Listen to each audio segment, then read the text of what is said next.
Semuanya ada 110 slide, jadi kacau nih kalau saya sampaikan semua. Dan kalau ada nanti mungkin di dalam tanya jawab kita akan dalam diskusi kita akan bisa masuk ke sana untuk yang current update. Terima kasih.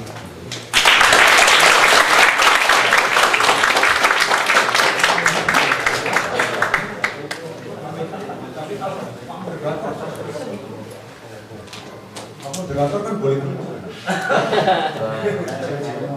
saya tidak mau bridging kan?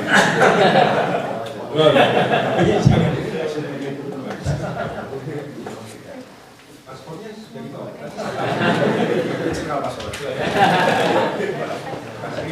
Selamat jalan.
Oke. Assalamualaikum warahmatullahi wabarakatuh. Dan perlu ditekankan juga bahwa salam sejahtera bagi kita semua.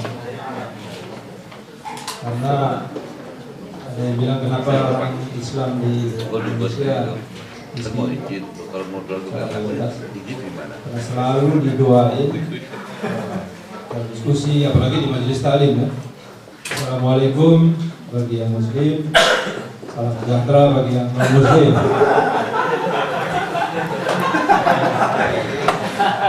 Itu doanya dari hari ke hari itu bisa belasan kali, bukan kali, jadi kayaknya harus perlu ada perubahan.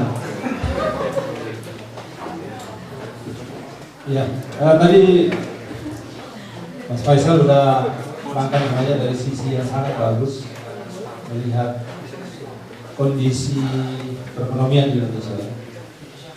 Saya dan beberapa teman sebenarnya mencoba untuk membuat semacam peta jalan. Peta jalan ini intinya sebenarnya ya semacam produk yang bila dibutuhkan oleh katakanlah pemimpin negara, pengambil keputusan, masyarakat luas dan sebagainya untuk katakanlah mencoba memperbaiki, menata kembali Indonesia. Yang kita tahu tadi oleh Pak Dubes dikatakan Indonesia dari segi makroekonomi, tadi dikatakan oleh Bung Faisal yang dilihat rinciannya, kesenjangannya dan sebagainya, itu Indonesia selalu dapat pujian secara internasional. Tapi kita tahu bahwa ada kelompok elit yang relatif kecil dalam piramidanya. Sementara masyarakat luas mayoritasnya adalah berada di bawah garis kemiskinan. Ada yang miskinnya ekstrim, ada yang sedikit yang kategorinya masuk hampir miskin. Nah itu kalau ada gejolak tertentu, itu kemudian yang jatuh miskin gitu, di Indonesia bisa melonjak tajam.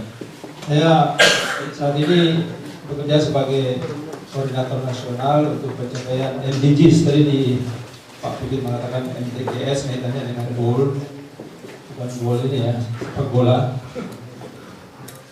Dan catatan terakhir sebenarnya MDGs itu mungkin teman-teman sekalian sudah tahu, tahun 2000 seluruh anggota PBB termasuk Indonesia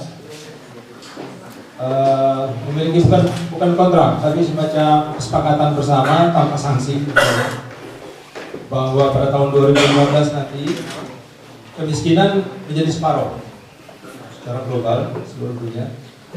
Artinya tiap negara anggota PBB itu harus bekerja keras untuk menurunkan kemiskinan di masing-masing negaranya. Indonesia patokannya tahun 1990 dan waktu itu Indonesia sekitar 15% rakyatnya miskin. Artinya pada tahun 2015 target yang dituju Indonesia sebenarnya seharusnya menjadi 7,5%. Saat ini menurut data resmi BPS, Indonesia memiliki sekitar 13,4%. Artinya juga dalam jumlahnya secara nominal sekitar 34-35 juta rakyat Indonesia itu masih miskin. Dan itu patokannya sebenarnya sekitar 1,25 US dollar.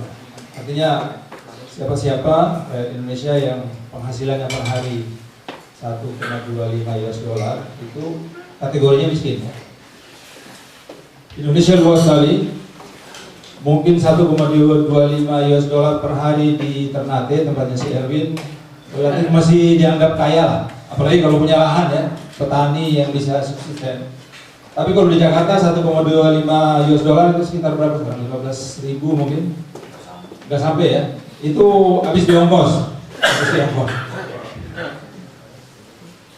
Jadi dan kalau kategori ini, indikator ini dinaikin menjadi 2 dolar dan itu biasanya dipakai oleh Bank Dunia dan beberapa negara lain yang Thailand misalnya, itu jumlah orang miskin di Indonesia sebenarnya sekitar 60%. 60% artinya kalau 238 juta, 60% ya sekitar 140 juta sebenarnya saudara-saudara kita yang ada di Indonesia itu kategorinya miskin.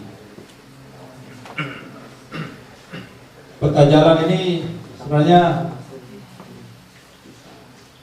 dibuat oleh beberapa teman diturun ini.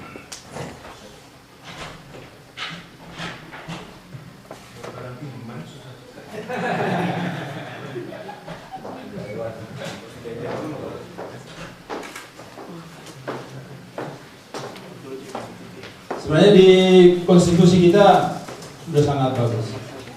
Berbaca misalnya tujuan kemerdekaan adalah menuju Indonesia yang merdeka. Merdeka tentu saja kaitannya dengan politik, tapi kaitannya juga dengan merdeka dari rasa takut, merdeka dari paparan, merdeka dari kebodohan dan seterusnya dan seterusnya. Berdaulat kaitannya sangat jelas. Kalau kita lihat sekarang ini tadi dari presentasi Mas Faisal, ada sesuatu yang jauh dari kedaulatan. Saya pikir bahwa kita memiliki sumber daya alam, tapi kemudian kita ekspor dan membeli olahannya, itu bukan dinamakan kedaulatan. Bahwa kemudian Freeport, Newmont dan sebagainya itu sahamnya relatif dimiliki oleh asing. Bank-bank di Indonesia hampir semuanya sekarang milik asing, itu mungkin juga bukan kedaulatan.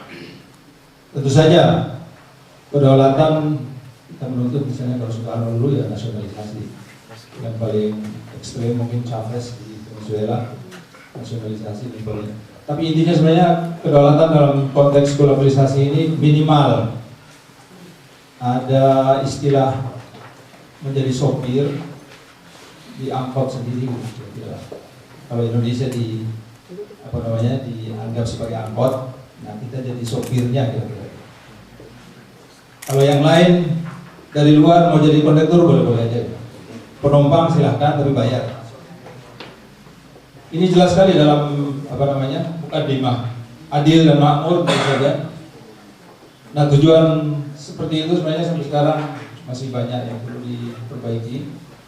Karena itu agenda setting mungkin yang paling penting yaitu penataan kembali Indonesia pada sektor politik dan sosial ekonomi dan kaitannya dengan welfareism. Kita tahu negara kesejahteraan sebenarnya tadi disebutkan oleh Mas Faisal, jaminan-jaminan sosial itu tidak harus menunggu bahwa nanti negaranya sudah memiliki uang baru kemudian dilaksanakan. Tapi sejak awal dan otomatis mungkin Bung Pipit akan mengatakan di Jerman ini ada perbedaan antara negara dan pemerintah. Bukan berarti pemerintah tidak ada uang kemudian tidak melakukan jaminan sosial, tapi kalau sudah ada di dalam undang-undang konstitusi itu harus dilakukan apapun dengan segala cara. Itu kaitannya dengan negara yang memang katakanlah memiliki fungsi tersendiri dibandingkan pemerintah yang kapan saja bisa terjadi.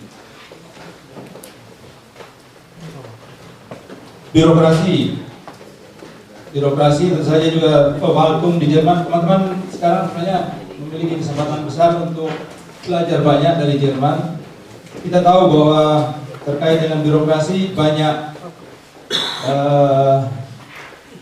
dokumen bahan yang diterjemahkan dari bahasa Jerman ke bahasa Indonesia. Tapi mungkin teman-teman nggak ikut, siapa yang lama di Jerman yang memahami sebenarnya, apalagi yang pernah bekerja di sini langsung di birokrasi, itu akan memiliki pemahaman yang lebih pas gitu ya, dibandingkan mungkin para intelektual yang sekitar ke sini kemudian menerjemahkan, apalagi dari bahasa Inggris dan sebagainya. Secara politik sebenarnya gerakan sosial dan warga negara juga perlu diperkuat. Sambil ada semacam restrukturisasi politik kepartaian, revitalisasi komunitarisme yang sekarang kemudian menyebabkan banyak konflik primordial agama, ras dan sebagainya. Neoliberalisme, nah ini perdebatan yang cukup sering terjadi di Indonesia.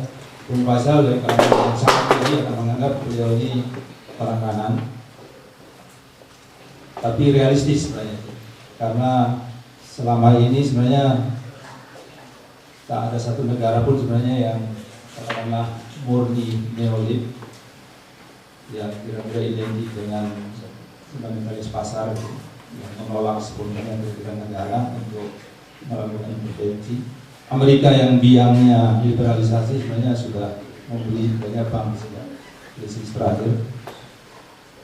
Tapi ini kaitannya tentu saja kalau konkretnya dengan regulasi yang ada di dalam negeri, dan regulasi itu sebenarnya harus melihat apakah itu keterkaitannya dengan kedaulatan, dengan kepentingan masyarakat luas dan seterusnya. Sehingga teman-teman dalam kelompok ini mengusulkan bahwa mungkin langkah deprivatisasi dan nasionalisasi perlu menjadi isu yang dibicarakan secara luas. Melihat berbagai sumber daya alam yang dikuasai oleh katakanlah privat, asing dan seterusnya, kayaknya isu seperti ini juga perlu diungkapkan, karena tanpa ada terobosan tadi yang diungkapkan oleh Mas Faisal mungkin akan menjadi sekedar mimpi tanpa ada semacam terobosan secara luas dalam masyarakat, itu akan sulit terlaksana. Secara umum berorientasi pembangunan ekonomi harus berbasis kepada ketahanan sumber daya nasional dan keberlanjutannya. Problem utama kita tahu berbagai krisis akibat runtuhnya kapitalisme finansial, perubahan geopolitik di mana Cina sebenarnya menjadi kekuatan utama di dunia. Tradisi kekuasaan yang masih berpusat pada elit dan patron, privatisasi ekonomi dan pasar, dan dalam bentuk yang paling buruk sebenarnya kita lihat dalam gejala sehari-hari, negara kemudian menjadi kaki tangan. Kalau istilah Orde Lama dulu sangat monopoly. Karena itu agenda sosial ekonomi yang diusulkan yaitu kedaulatan pangan dan pertanian, perdagangan, kebijakan energi nasional, pendidikan, kesehatan, ketenaga kerjaan. Kalau persoalan ketahanan pangan kita tahu kecenderungan makan supermie di Indonesia itu sangat meningkat tajam. Mungkin enak, mungkin praktis di sini juga ya. Dan itu merambah kayaknya seluruh rakyat Indonesia. Kita tahu ini apa, resepnya apa. Tapi kita tahu juga bahwa bahan bakunya kan gandum. Dan gandum itu sepenuhnya impor. Dulu kita orang Ternate masih makan sagu. Dulu ada proses derasikasi. Jadi orang-orang desa, orang-orang kampung yang dari luar Jawa ini merasa bangga, statusnya naik kalau makan nasi. Sagu kemudian dipikirkan, ubi, talas, macam-macam itu punya orang miskin. Bahkan orang miskin sendiri untuk supaya dihargai itu makan beras, makan nasi. Di Papua itu, di NTT, di Maluku sebenarnya sumber karbohidrat, sumber bahan baku pangan yang sebenarnya jauh lebih sehat dari aspek medis, dari aspek pangan.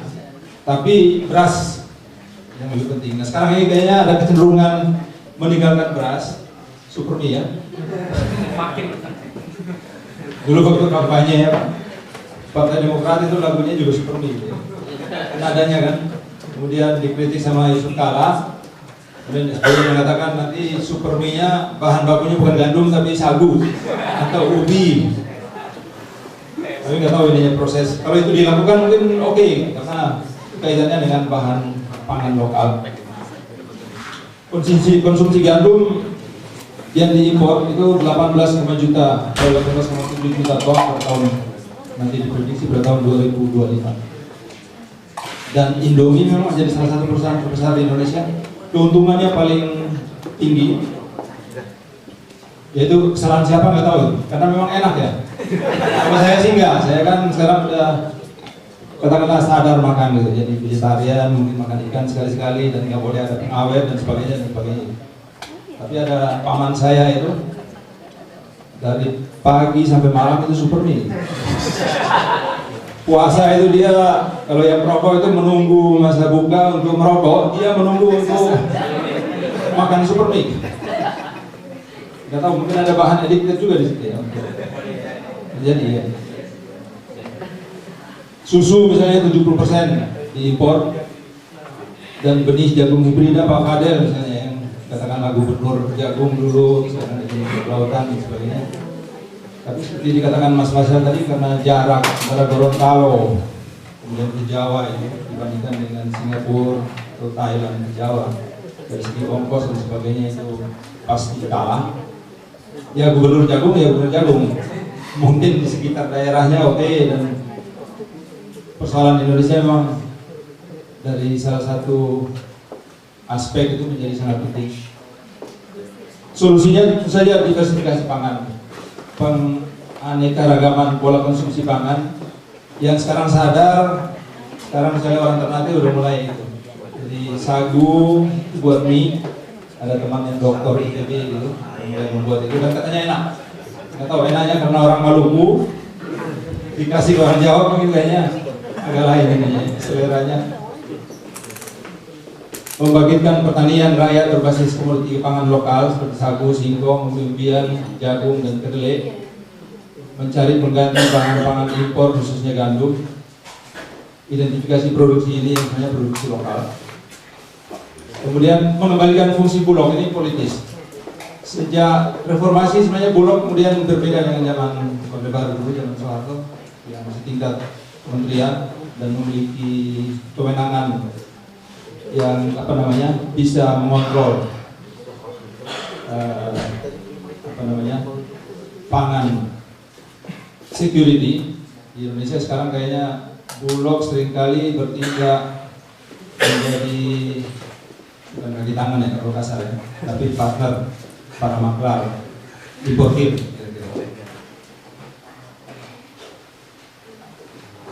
Sektor pertanian, kemiskinan nyaris separuh dari mereka yang mengalami rawan pangan sebenarnya keluarga petani burung. Itu menyedihkan. Indonesia selain sebenarnya negara maritim, kita juga sebenarnya negara pertanian. Burung itu petani kecil, petani yang lahannya di bawah 0,5 hektar. Tapi petani gurem pun sekarang makin mengecil jumlahnya karena yang ada sekarang yang kecenderungannya lebih kepada buruh tani. Artinya mereka yang sebenarnya tadinya profesinya pertanian di pertanian, tapi sekarang hanya ketika ada menanam dan memanen itu kemudian bekerja. Setelah itu mereka nggak tahu kemana. Ada yang ke kota untuk mencari sesuatu nasi yang lain, kemudian kembali ketika ada panen dan seterusnya. Dan itu kecenderungan, ada data tersendiri. Sekitar 30% bernasib lebih buruk yaitu tadi ya, memiliki lahan pertanian dan bekerja sebagai buruh tani, nelayan musiman, dan mereka yang hidup dari hasil hutan. Ada semacam mitos bahwa nelayan itu pasti miskin, tapi kalau kita dibandingkan dengan Jepang sebenarnya lain. Dan nelayan yang ada sekarang ini yang kaya sebenarnya nelayan dari kota, itu dibanding profesi nelayan mereka memiliki modal dan kapal. Reformasi agraria ini perdebatan lama sejak zaman Soekarno dulu.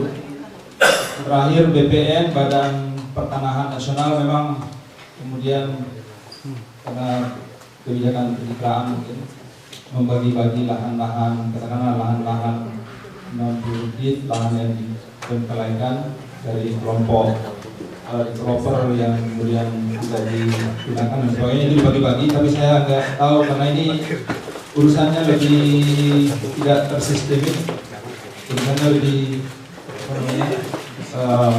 ad hoc gitu. Pengalaman di negara-negara sekarang berkembang pesat dan maju seperti Taiwan dan Korea Selatan, itu dulu ada transformasi dari landlords, mereka yang punya lahan berlebihan di dua negara tersebut. Pemerintah kemudian ingin melakukan industrialisasi. Nah, para tuan tanah ini diminta untuk membagi lahannya kepada para petani, sementara mereka diberikan semacam insentif untuk melakukan industri yang terproteksi.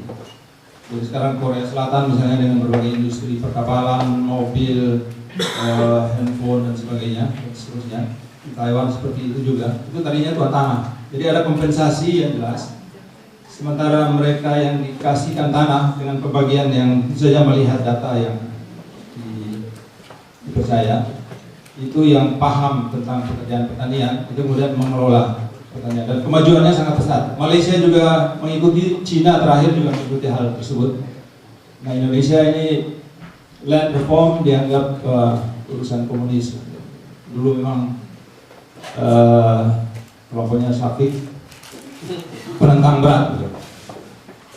Kelompok Islam di pedesaan itu menentang sangat keras karena memang kelompok tradisional Muslim, katakanlah tuan tanah, meskipun nggak tuan tanah seperti di Filipina yang hanya beberapa gelintir atau di Korea Selatan dulu, itu pertentangan antara mereka yang menginginkan terjadinya land reform dan yang masih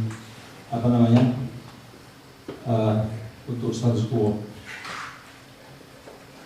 Pengalaman di mancanegara sebenarnya mengajarkan bahwa aksesibilitas atas tanah merupakan persyaratan terpenting bagi pembangunan pertanian dan pedesaan. Nah, Indonesia pedesaan makin lama makin loyok, kita tahu bahwa banyak kelompok yang tadinya memiliki lahan petani kecil itu sekarang kemudian kehilangan lahan. Muncul yang aneh-aneh. Jadi ada desa misalnya yang setiap tahun mungkin 2-3 kali ke kota. Mereka siap dengan pakaian seragamnya untuk kelihatan supaya miskin, kayaknya sakit-sakitan, punya segala macam peralatannya. Dan kalau ke kota itu penghasilannya relatif besar karena kampungnya relatif megah dibandingkan dengan kampung-kampung petani yang masih bertahan di desa-desa. Ini sebenarnya tidak sehat ya. reformasi agraria menjadi sebuah keharusan. Ini daerah kita di Maluku misalnya ikan yang sebenarnya berlimpah. Indonesia sebagai negara maritim sebenarnya kurang memanfaatkan ini karena kebanyakan kapal-kapal angkatan laut dan yang mengontrol pencurian ikan itu lemah. Mungkin tembakannya kurang mantap, lajunya juga kurang cepat dibandingkan pencuri. Tapi ada tambahan lain, pencuri yang memberikan komisi atau membayar upeti itu biasanya lolos. Kalau yang ada bandel gitu dan bayarnya mungkin kurang, itu yang biasanya ditangkap. Itu kadang-kadang. Dagang dan wirausaha, nggak tahu Mas Faisal. Di Indonesia ekonomi sebenarnya sekitar 90% itu informal. Ada data seperti itu. Tadi kan jaminan sosial misalnya ini sebenarnya bagi pegawai pekerja yang bekerja di sektor formal. Bayangin, Indonesia 90% pekerja pakai tanda petik itu pekerja informal. Nah itu tidak dimanfaatkan. Kalau di Amerika Latin, di Peru kan ada, mungkin teman-teman udah baca itu, Hernando de Soto itu ada menulis buku bestseller dan dia coba praktekkan di sana, mencoba untuk mengintegrasikan ekonomi informal ke dalam formal karena yang kita tahu di Jakarta misalnya warung-warung pinggir jalanan, pedagang asongan dan sebagainya itu uang yang dibayarkan hanya ke pegawai DKI dan itu masuk kantong sendiri atau mungkin di antara mereka itu bukan bagian dari pajak. Artinya negara sebenarnya tidak memiliki apa-apa dari perdagangan yang katakanlah 90% ektornya itu di sektor informal. Kekuatan ekonomi bermodal besar saat ini ya jelas lebih mempengaruhi kebijakan publik seperti yang terlihat dalam undang-undang penanaman modal, sumber daya air, migas dan sebagainya. Dan pertumbuhan kue ekonomi pasar tradisional di Indonesia adalah minus. Di kompleks saya di Jakarta dulunya ada minimarket yang tradisional dan kayaknya kebutuhan di kompleks itu sepenuhnya relatif dari, tapi dalam waktu kira-kira 2 bulan sebelah kirinya udah ada Indomaret, sebelah kanannya Alfamaret, habis dia. Dan itu kecenderungannya sebenarnya umum. Lebih besar lagi mungkin Carrefour, kemudian pasar tradisional akan ambruk dan seterusnya. Jakarta, padahal Carrefour kalau di Prancis kita tahu itu di pinggiran kota. Nah Indonesia di pusat kota, di Jakarta khususnya ya. Itu nggak tahu Fauzi Bowo yang tamatan Jerman juga ini lain kayaknya dengan kita. UKM, Gilda, dan koperasi itu udah tinggalin. Koperasi yang sekarang sebenarnya bukan koperasi seperti yang dibayangkan oleh Bung Hatta atau mungkin koperasi yang ada di Jerman sini dengan Genossenschaft, Baugenossenschaft dan sebagainya yang sebenarnya menjadi tumpuan ekonomi Jerman. Itu kelompok ekonomi menengah bawah gitu ya. Sebenarnya menjadi penyangga utama itu tidak terjadi di Indonesia. Padahal dalam 45 sebenarnya itu diungkapkan.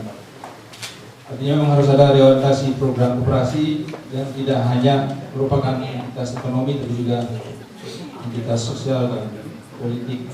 Energi habis ya sebenarnya ya.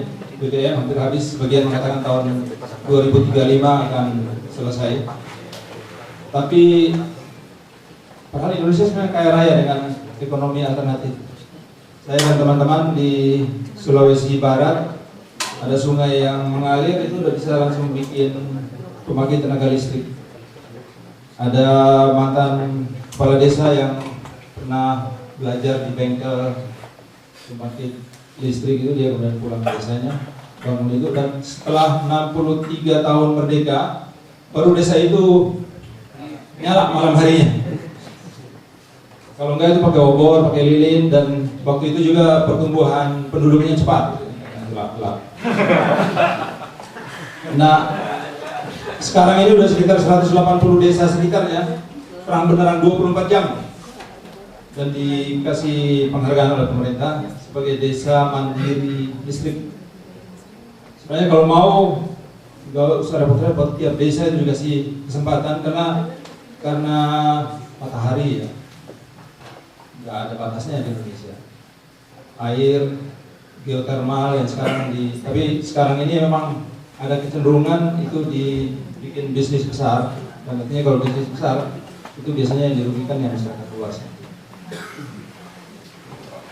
Lebih dari separuh kebutuhan energi Indonesia dipenuhi oleh minyak bumi sampai saat ini. Padahal cadangan minyak Indonesia akan kering pada 2035. Diversifikasi energi sebenarnya adalah salah satu solusi, khususnya dari sumber energi terbarukan dan yang ramah lingkungan. Di Jerman sekarang ini sebenarnya dan negara-negara kaya, kecenderungan itu sudah dimulai sejak beberapa tahun terakhir. Saya di Deutsche Welle TV misalnya, sekarang kerjasama dengan Algeria, Tunisia dan sebagainya, itu solar energi itu nanti akan dikirim ke Jerman. Persiapan untuk beralih ke energi yang terbarukan itu sudah jalan lama. Indonesia masih antang-antang, dan mungkin gara-gara copyright juga nanti teknologi yang dikembangkan di negara-negara kaya akan dijual ke kita dan kita jadi konsumen. Indonesia memang negeri konsumerisme, konsumen. Kalau salah, termasuk Bung Faisal pernah mengatakan pemerintah kalau ngomong kaki aja, pertumbuhan ekonomi sebenarnya 4,5%, 5% itu nggak usah jalan lah. Pemerintah berhenti, 4,5% itu udah dijamin akan terjadi. Karena memang konsumsinya tinggi banget. Dan orang-orang kaya yang sekian persen itu memiliki duit berlimpah dan mereka beli apa saja lebih bagus. Kalau itu mahal, lebih mahal itu pasti lebih bagus. Dan segala jenis mobil yang ada di dunia ini itu ada di Jakarta. Meskipun nanti di tengah jalan ya nggak jalan gitu. Macet total. Menurut Menteri Negara Riset, 62 jenis tumbuhan penghasil minyak sebenarnya kita punya. Saya ingat dulu pernah ada minyak jarak itu digencarkan oleh pemerintah, tapi setelah beberapa waktu kemudian banyak petani yang jatuh miskin ya gara-gara itu. Energi mikrohidro tadi saya sebutkan misalnya di sederhana di desa, dan membuatnya relatif sederhana. Jadi setelah di desa satu berhasil, desa yang lain kemudian magang kira-kira 2-3 hari, udah pulang lagi bisa bikin sendiri. Dan itu 24 jam punya listrik. Nggak gratis, karena mereka juga pintar untuk keberlanjutan. Itu ada koperasi yang mengurus, ada pembayaran, tapi itu kemudian dikembangkan untuk kegiatan ekonomi yang lain. Pendidikan kita tahu dulu Malaysia, mungkin Singapura sebelumnya, Thailand, Filipina, banyak yang berguru ke Indonesia ya, ke UGM, ke UI, ke UNPAD dan sebagainya. Tapi setelah 20-30 tahun kemudian kita berbalik, ada terjadi brain drain, orang-orang yang hebat di Indonesia, dosen dan sebagainya sekarang lari ke Kuala Lumpur, ngajar di Universitas Kebangsaan. Kemarin waktu seminar juga ada profesor dari Malaysia, dia bilang banyak sejawatnya yang dari Indonesia. Mungkin udah dekat-dekat pensiun, ngambil pensiun dini, kabur, karena tadi pensiun kan pegawai negeri kecil. Nah sekarang kalau dapat kerjaan di Malaysia itu gajinya lumayan lah. Kemampuan matematika dan IPA murid sekolah lanjutan tingkat pertama di Indonesia menduduki urutan buncit dari 42 negara yang diteliti oleh International Education Achievement tahun 2004. Mungkin sekarang masih tetap bertahan. Lebih dari sepertiga anak SD keluarga miskin tak lulus masuk tes SMP, padahal mereka tak mungkin. Dan sistem pendidikan Indonesia juga beda dengan Jerman, sangat vertikal. SD, SMP, SMA, universitas. Tapi dalam penelitian sebagian besar nggak lulus universitas, tidak bekerja sebagai Wissenschaftler. Sifatnya juga relatif umum. Kalau di Jerman kita tahu banyak vocational building education di sini, banyak kaitannya langsung dengan keterampilan dan ada hubungannya dengan perusahaan, dan itu sebenarnya sangat bagus. Jadi Indonesia sangat membutuhkan. Dulu pernah zaman Habibie kalau misalnya Pak Awardiman pernah coba, tapi mungkin secara sistemik dan periode pemerintahannya juga singkat, itu tidak berhasil. Artinya memang tidak mudah akan memberikan tangan itu dari. Dan kita paham bahwa ada semacam keinginan orang tua misalnya supaya anaknya jadi kiai, pegawai negeri dan sebagainya. Intinya sebenarnya mungkin kecenderungan seperti itu yang membuat Indonesia juga kekurangan tenaga-tenaga menengah terampil yang bisa langsung terjun di lapangan dan melakukan sesuatu, bahkan melakukan pengadaan lapangan kerja. Affirmative action diperlukan dari negara tentu saja. Kemudian perlu sistem pendidikan. Sekarang juga ribut soal karena Pancasila tidak diajarkan, kemudian ada terjadi dekadensi moral dan sebagainya. Saya pikir itu mungkin salah satu aja, tapi secara keseluruhan sebenarnya kondisi masyarakat Indonesia ini membuat siapapun akan sulit bertahan. Dari sifat konsumerisme segala itu aja. Udah. Sistem pendidikan yang efisien dalam pengelolaan waktu dan seterusnya itu. Karena guru penghasilannya rendah, biasanya suka menjual diktat, kemudian cari pekerjaan di luar, tambahan dan seterusnya. Artinya pendidikan dari segi kualitas yang ada ini saja sudah sangat. Nah ini pesantren, tempatnya Mas Safik. Pesantren saya pernah bikin disertasi tentang pesantren, sebenarnya punya potensi yang luar biasa, karena dia relatif mandiri, memiliki boarding school dan katakanlah ada pendidikan yang sifatnya memandirikan. Formalisme pendidikan tidak semua, ya. Jadi sekolah tamat SD ya pasti nggak ada pekerjaan. Dan maksudnya SMP sama aja. SMA pun biasanya banyak yang jadi office boy. Dan sekarang banyak tamatan universitas yang menjadi supir taksi atau pekerjaan yang sebenarnya, dan itu mubazir ya. Itu penghamburan apa namanya? Sumber daya, sumber dana dan sebagainya yang berlebihan. Mungkin sistemnya itu ya. Tapi semua orang ingin menata jenjang sampai ke pendidikan tinggi, termasuk kita, saya juga ya, doktor. Model pendidikan sebenarnya beragam di Indonesia ya. Dan model-model yang kalau saya ingat dulu taman siswa sebenarnya relatif bagus karena melihat kondisi Indonesia, nasionalismenya, dan kemandirian dan sebagainya. Tapi yang diambil, yang diadaptasi oleh Indonesia, pemerintah waktu itu ya model pendidikan Belanda yang relatif orientasinya intelektual. Sekolah kejuruan harus mendapat perhatian, lembaga pendidikan juga harus dibebaskan dari, dan gratis. Sekarang ini namanya gratis, tapi tanda petik karena biasanya banyak embel-embelnya. Sekolah gratis tapi ada uang kursi, ada uang nikah, ada uang ini.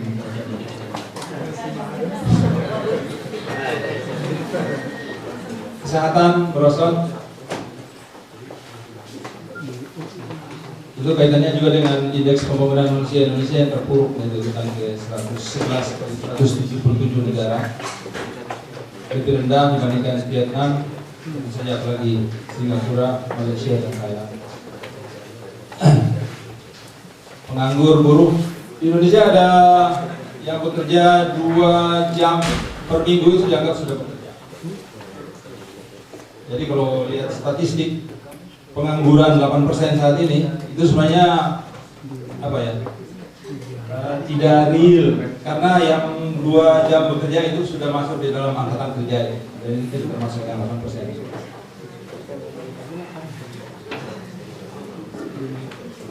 75% pekerja Indonesia berpendidikan sekolah lanjutan tingkat pertama tanpa keterampilan khusus, ini yang paling penting. Kalau pendidikan pertama tapi sekolah kejuruan itu saja masih bisa diharapkan bahwa dia bisa melakukan sesuatu, minimal membangun apa namanya pertukangan atau apapun istilahnya. Dan solusinya sebenarnya sekarang banyak investasi di Indonesia, tapi itu istilahnya foodless industri. Jadi dia menunggu, dan mulai dari sektor keuangan sampai industri yang sebenarnya gampang pindah. Ketika terjadi kericuhan, ketika terjadi penawaran yang lebih baik di Vietnam atau di tempat lain, dia akan pindah secepat. Nah itu sebenarnya dari segi kebijakan Indonesia perlu melihat bahwa yang investasi jangan hanya melihat volumenya, bahwa banyak yang datang, kemudian investasi meningkat tajam dan seterusnya, tapi kapan-kapan dia bisa kabur. Dan kalau dia kabur itu pengaruhnya jauh lebih besar ketimbang mungkin dia tidak masuk ke sekali. Jebakan utang tadi disebutkan, utang Indonesia menurun terhadap GDP, tapi kalau dilihat nominal saya itu masih sangat tinggi. Ada data-datanya sekitar 130 miliar, dan alokasi pembayaran utang kita saat ini sebenarnya 69,6 triliun atau menyerap sekitar 32% total penerimaan pajak. Dahsyat loh. Dan hingga 2015 kita harus membayar utang berkisar 76 sampai 97 triliun per tahun. Nggak kebayang triliun itu berapa nol ya. Eksesnya tekanan pembayaran utang membuat pemerintah cenderung mengedepankan pertumbuhan ekonomi tanpa mengindahkan dimensi sosial, budaya, dan lingkungan. Ya, karena apa saja yang mau investasi di Indonesia silakan. Bahkan ada bentuk Entwicklungshilfe, tapi itu biasanya mesin-mesin yang udah kuno, yang polutif, yang itu yang mungkin di sini jadi mahal, dikirim gini. Dulu kita pernah ya zaman kapan itu kapal bekas Jerman Timur dikirim, itu mirip-mirip itu. Bagi Jerman bangga karena membantu Indonesia, Indonesia senang terima, tapi ongkosnya itu. Masalah dulu diprotes juga sama Pipit tadi karena dia pakai jas, sama wartawan dibilang ini konsul.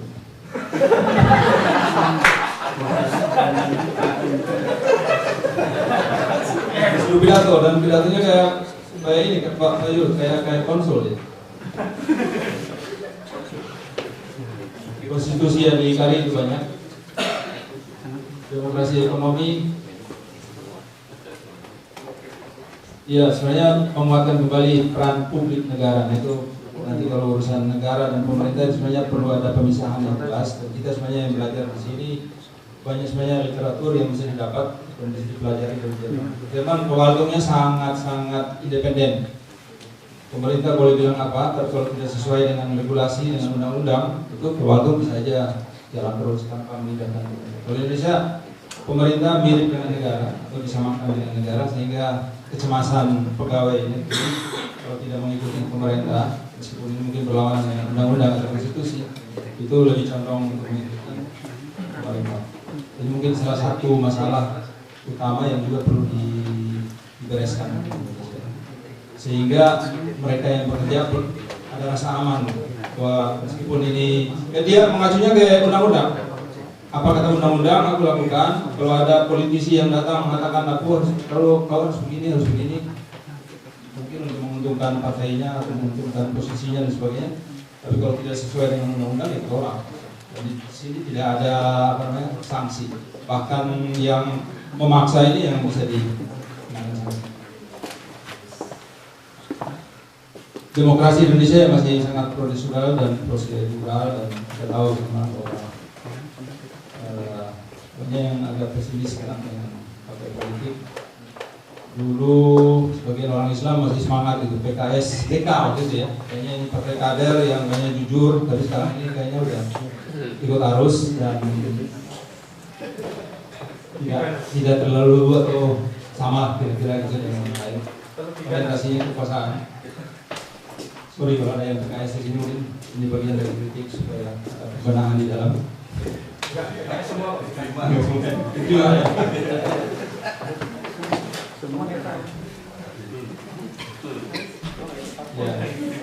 Ini agenda namanya tim Triloka, ada beberapa teman seperti dilatih dan sebagainya, kita kasih dari Komnas HAM, kita beberapa teman sekitar 6-7 orang membuat semacam apa namanya pemikiran yang bisa dikasih ke siapapun yang nanti pada 2014 misalnya ingin menjadi presiden, itu bisa memanfaatkan gratis.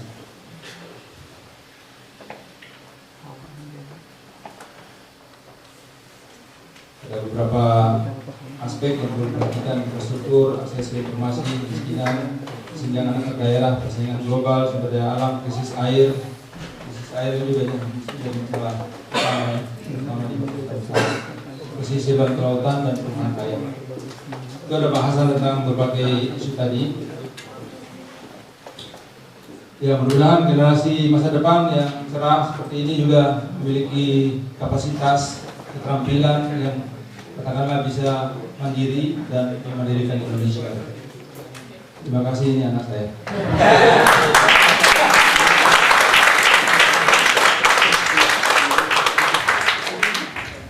Terima kasih Pak Iwan. Paparannya sangat luas, ya kan? semua di sini. Tampaknya Pak Ivan ini cocok calon presiden. Jelas, ya kan? Faisal Ria. Itu gimana? Hah? Apa? Ya. Tapi hari penampilan dan gayanya sudah. Ini Anda tidak tahu, Pak Ivan ini jago main gitar dan menyanyi. Tambah menyanyi sudah kalah SBY. Ya. Nah, ini lanjutkan dengan acara diskusi. Saja ini tiga poin itu. Pertama, untuk para berbicara ini ya bebas atau digudangin dulu. Soalnya gini, kalau buat moderator paling enak pertanyaan langsung dijawab. Jadi moderator tidak nulis. Soalnya kalau ini 3 orang tanya misalnya, kan saya harus nulis nanti, mungkin ada yang lupa. Nah, Pak moderatornya ini kan sudah di atas 60 tahun jadi itu kosong nulis. Jadi bagaimana? Mau tanya langsung jawab? Langsung aja. Oke. Kalau gitu tergantung situasi. Saya buka saja. Yang pertama, biasanya orang Indonesia suka malu-malu. Kalau bisa di bawah. Coba. Terpaksa dikumpul lah kalau begini. Terpaksa dikumpul ini. Proyek itu siapa namanya? Pak. Saya catat dulu lah. Jam. MC ya. Ya dari situ Jam namanya. Rodo. Ya.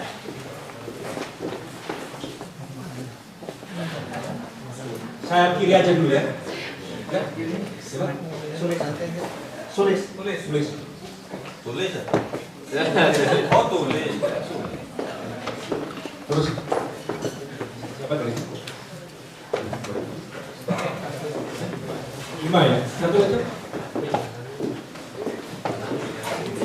Anda?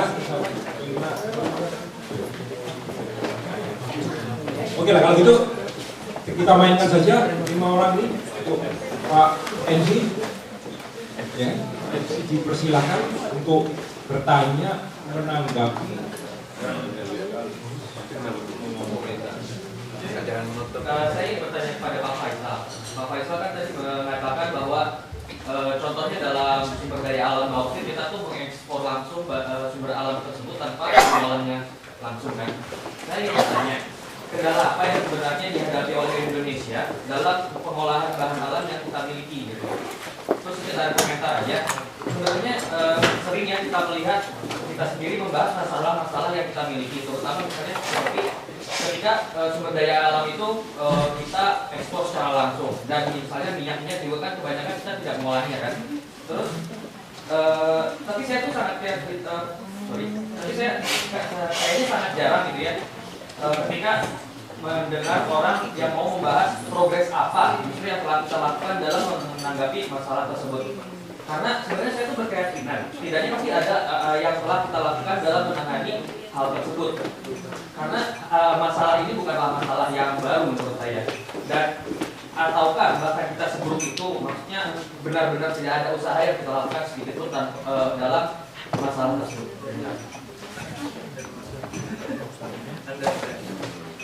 Ya, saya Rodo Pak. Kebetulan saya di sini kuliah di international business dan mata kuliah international economy. Jadi tadi Pak Faisal paparkan keadaan makroekonomi utara ya. Nah, sebenarnya saya selama saya di kuliah di sini ada profesor international economy saya selalu kita tahu sekarang dianggap Cina sebagai kekuatan ekonomi baru. Cina sebagai kekuatan ekonomi baru dan selalu tiap kali mata kuliah saya selalu promosi di Indonesia Pak. Jadi tiap kali dia mau ngomong apapun saya pasti angkat tangan saya cerita soal Indonesia. Kenapa? Karena tiap kali dia udah mulai mengarah Indonesia itu selalu dianggap negara miskin. Jadi kalau dia kuliahnya negara miskin yang akan maju sekarang itu Bangladesh dan Pakistan. selalu dia cerita Bangladesh, Pakistan. Jadi selalu saya ngacung, saya bilang Indonesia Pak, Indonesia lagi maju nih sekarang. Cuman memang dari paparan di situ memang agak malu juga gitu, karena memang kenyataannya buat orang-orang di sini di Indonesia itu memang kurang dikenal, walaupun kalau kita lihat ke apa ya, toko-toko gitu banyak juga produk-produk Indonesia yang bicara di mana segala macam itu banyak, cuman memang kelihatannya pemerintah kita kurang support. Buat saya pribadi, pengusaha-pengusaha Indonesia yang berhasil pasarkan barangnya sampai ke luar negeri gitu, teman. Buat saya pribadi itu karena kerja keras mereka sendiri, bukan karena ada dukungan yang kuat dari pemerintah kita. Nah, saya percaya di Indonesia banyak orang pintar, Pak Faisal, Pak Ivan, banyak orang yang saya pikir masalah ini tadi belum banyak orang yang bahas. Gitu. Cuman kan balik lagi sebenarnya usernya ini pemerintah. Usernya pemerintah, karena kita mau bahas gimana, kita mau teriak-teriak gimana, ya agak susah juga gitu. Karena ini udah dari 20 tahun yang lalu juga kita semua udah tahu bahwa Indonesia itu kaya gitu, tapi miskin. Kayak gitu. Jadi buat Pak, saya cuma ngasih apa ya, statement sebenarnya yang mungkin Pak Ivan tadi setuju, kalau tadi dibahas juga yang sakit itu sebenarnya politik kita Pak. Karena mau sepintar apapun kita kasih konsep ini ke menteri, kasih kemana-kemana, sebelum diputuskan jadi sesuatu kan dia harus lapor dulu ke DPR misalnya sebelum itu jadi keputusan. Dan selama ini mentoknya di situ. Jadi saya pikir ya nggak tahu nih, kita harus buat terobosan seperti apa nih biar apa ya, inti poin dari sini tuh bisa kita rasakan gitu. Jadi Indonesia jadi lebih baik. Silakan tadi yang nomor 3.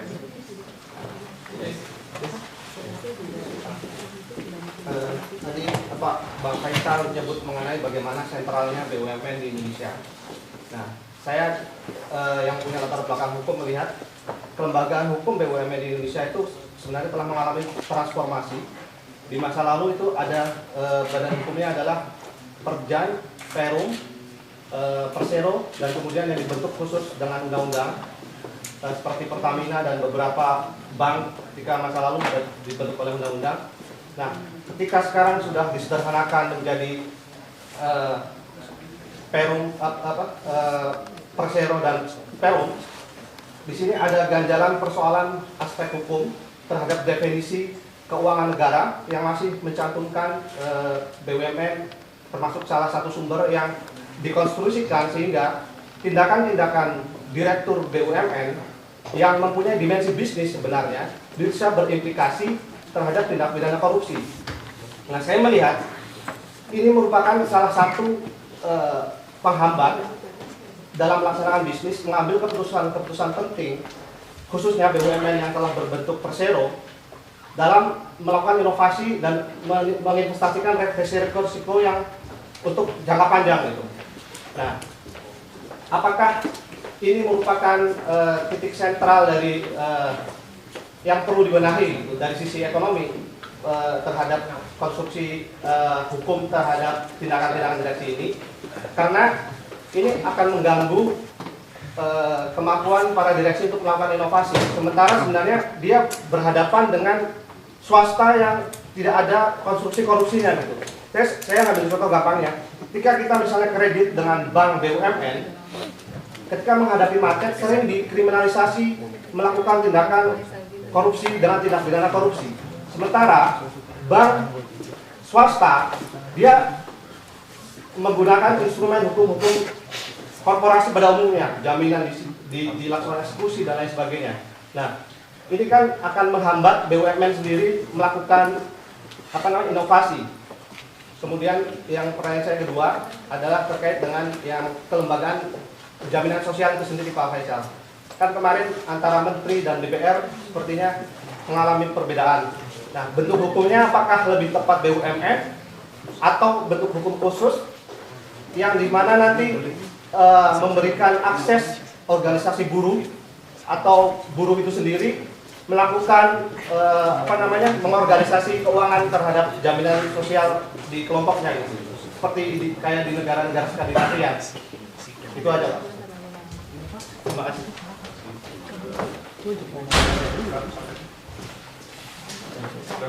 Betul, nggak jadi. Oke, terima kasih Pak Moderator. Saya ingin menggarisbawahi tadi dari penjelasan yang disampaikan oleh kedua pembicara, yaitu Pak Faisal dan Pak Irfan, khususnya mengenai kedaulatan kita di bidang ekonomi. Jadi banyak sekali dijelaskan betapa terpuruknya Indonesia dengan kondisi ekonomi kita. Sampai-sampai Pak Habibie pada saat pidato di Hari Lahir Pancasila menganggap bahwa itu adalah POC gaya baru katanya. Demikian terpuruknya dan langsung mendapat reaksi dari SBY akan ada renegosiasi untuk kontrak-kontrak dengan pihak asing. Jadi mudah-mudahan itu akan membawa perbaikan bagi kita. Yang ingin saya sampaikan juga Pak, mungkin terkait dengan kebijakan pemerintah sendiri. Misalnya di bidang perbankan, kita begitu membuka pintu lebar-lebar bagi pihak perbankan asing sampai undang-undang perbankan membolehkan 99% saham bisa dimiliki oleh bank asing, pihak asing. Hanya 1% yang tersisa untuk kita. Demikian juga yang seharusnya menjadi milik negara ataupun dikelola oleh negara, air misalkan. Kita sudah mengundang pihak asing untuk mengelola air di Indonesia, Palija misalnya. Dan juga kita tahu semua sumber daya yang ada, sumber daya alam Indonesia itu sudah begitu dikuasai oleh pihak-pihak asing. Sehingga apa yang tersisa untuk kita itu memang yang ini patut kita pertanyakan. Tapi di sisi lain ada semacam dilema Pak, antara kedaulatan di bidang ekonomi versus investasi. Begitu kencangnya pemerintah menarik investasi asing, sampai kita juga ikut menandatangani beberapa fakta pasar bebas, apakah itu AFTA dengan Cina, dengan negara-negara lain. Seolah-olah investasi itu adalah kebutuhan yang memang prioritas.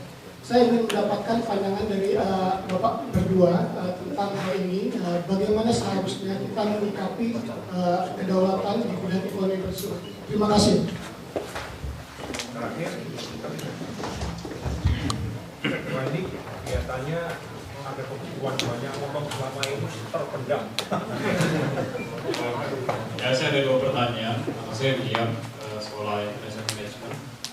Yang pertama, saya mau tanya kepada Bapak Faisal Basri. Tadi Bapak ada cerita sedikit mengenai ada 50 juta orang miskin yang keluar dari garis kemiskinan. Kalau bisa sedikit dielaborasi apa yang menyebabkan mereka keluar dari garis kemiskinan itu.